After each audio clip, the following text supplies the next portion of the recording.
Going into the charge phase. Any of your units within 12 inches of the enemy in your charge phase can make a charge move. You may not choose a unit that advanced or fell back this turn, nor one that started the charge phase within 1 inch of an enemy. Once you have chosen an eligible unit, select one or more enemy units within 12 inches of them as the target of the charge. Each target unit can then attempt to fire Overwatch. Each time a charge is declared against a unit, the target unit can immediately fire Overwatch at the would-be attacker.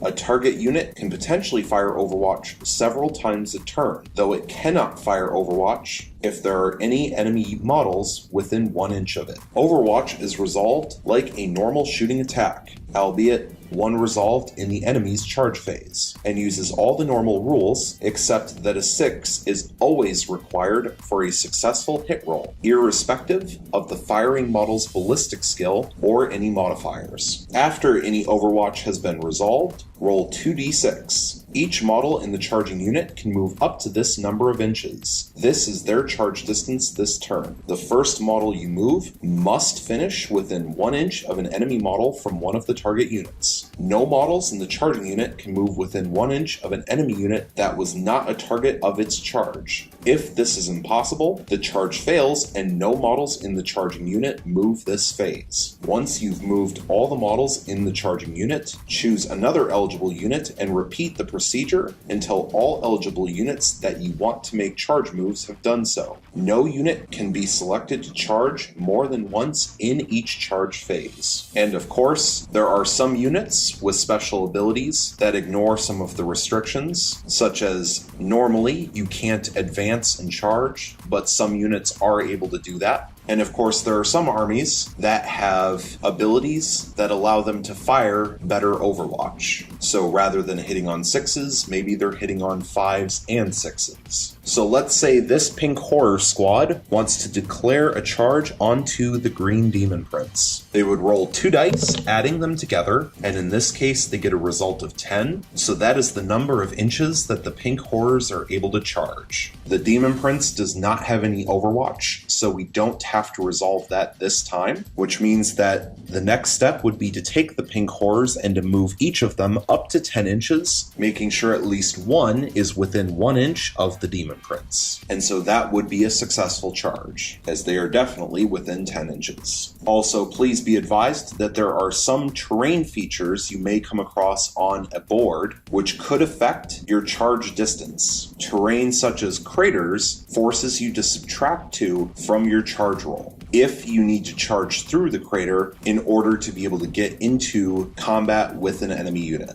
This does mean, of course, that because when rolling 2 dice, you could get a result of 2. If you are charging through a crater and you roll a 2 when rolling your dice, you automatically fail the charge because you have to subtract 2 inches thanks to the crater. And so a charge of 0 inches is an automatic fail. In order to counteract this subtraction of inches from the charge range, some units do have the ability to add inches to their charge range based off of certain war gear that they purchase for an upgrade or some special abilities that they naturally have. Thank you so much for watching, and stay tuned for the next one.